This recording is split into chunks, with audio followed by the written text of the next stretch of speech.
अभी हमने देखा कि अवतल दर्पण एकमात्र ऐसा दर्पण है जिससे सभी प्रकार के प्रतिबिंब प्राप्त होते हैं। अवतल देखिए, ये हम पहले भी चर्चा कर चुके हैं। अवतल यहां लिख देता हूं मैं, अवतल। देखो अवतल नाम ही बड़ा है, चार इसके अंदर चार लेटर आ रहे हैं अवतल, जबकि उत्तल में तीन ही लेटर आ रहे हैं। तो मैं पिछली वीडियोज के अंदर भी कहा था कि ये बड़ा नाम है तो इसको आप दादाजी समझें, और ये उत्तल छोटा नाम, इसको आप बच्चा समझें। ठीक है, तो जो उत्तल दर्पण है उससे सभी प्रकार के प्रतिबिंब प्राप्त होते हैं। क्यों?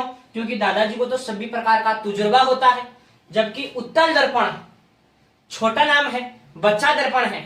ठीक है, तो आप याद रखेंगे अवतल दर्पण एकमात्र ऐसा दर्पण है जिससे सभी प्रकार के प्रतिबिंब प्राप्त किए जाते हैं। वास्तविक उल्टे भी बनते हैं और आभासी सीधा भी बनता है। और हमने अभी भी चर्चा की कि एक ऐसी स्थिति आती है अवतल दर्पण में जिसमें आभासी सीधा और बड़ा प्रतिबिंब प्राप्त होता है, जिसका उपयोग डॉक्टर्स नाक गले के ऑपरेशन में करते हैं।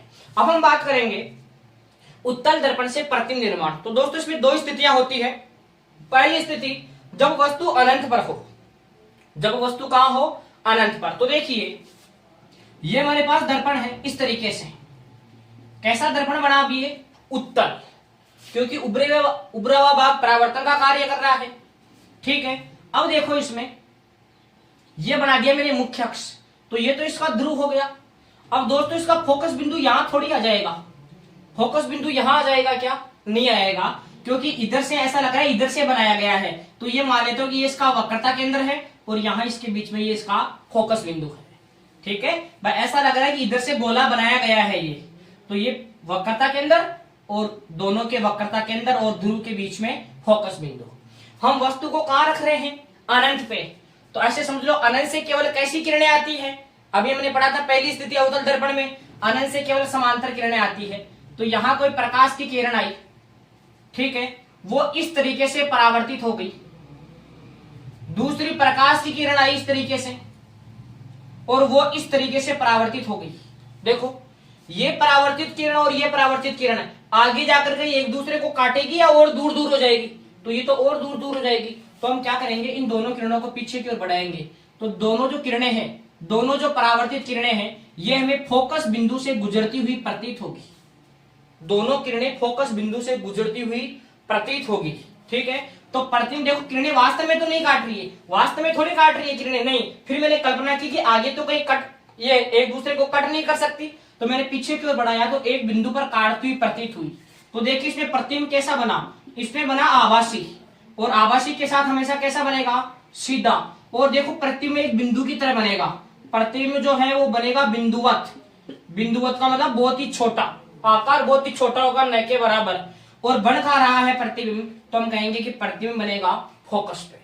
प्रतिबिंब कहां बनेगा? इसका फोकस पे।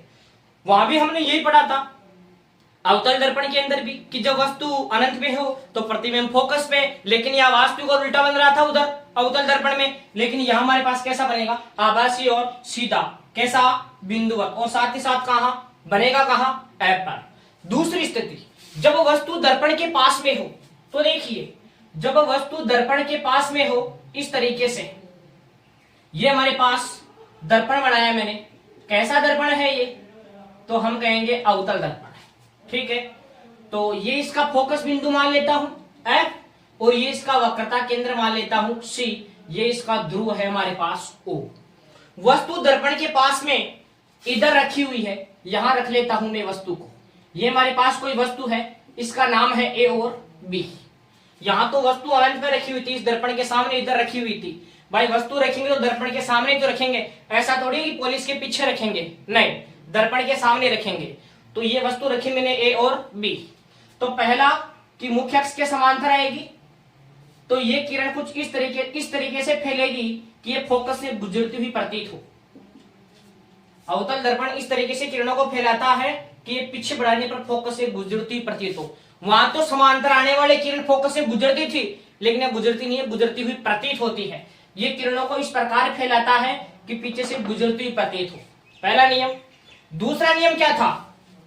दूसरा नियम हमारे पास ये है कि ये मैंने डाला इसके ध्रुव पे, तो इस तरीके से चली जाएगी किरण। अब देखिए एक तो परावर्तित किरण ये और दूसरी परावर्तित किरण ये।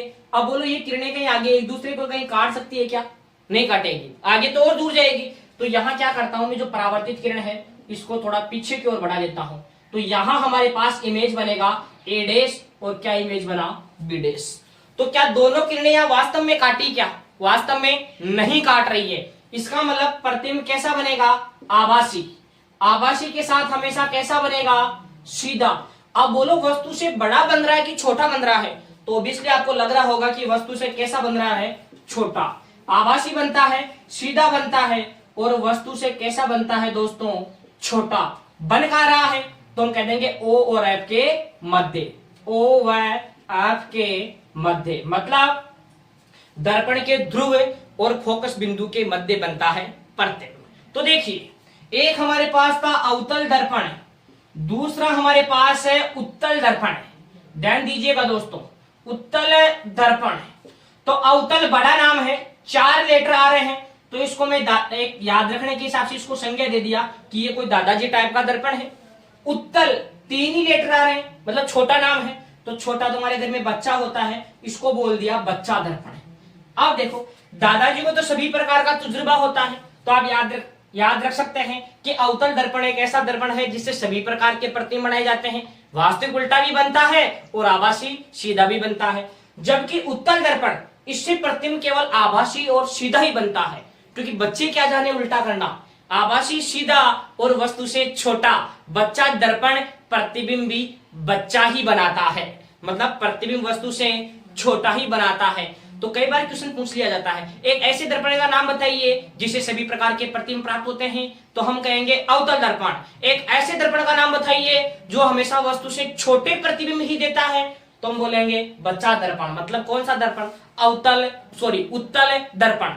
अब देखिए आप, अवतल बड़ा नाम है, उत्तल छोटा नाम है, तो देखिए उत्तल के हमने चित्र बना रखे हैं, ये डायग्राम बना रखे हैं। तो यहां देखो परावर्तित किरणें पास पास आ रही है कि दूर दूर जा रही है, यहां इसमें भी दूर दूर जा रही थी और इधर भी किरणें हमारे पास दूर दूर जा रही थी। तो ऐसे समझ लो जो उत्तल दर्पण है इसका एक और नाम है अपसारी दर्पण।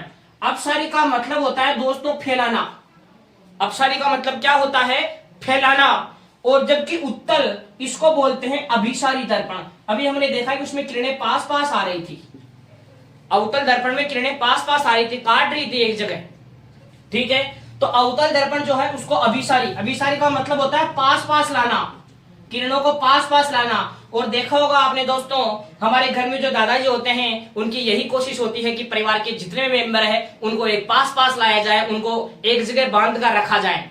तो अवतल दर्पण को हम अभिसारी दर्पण कहते हैं।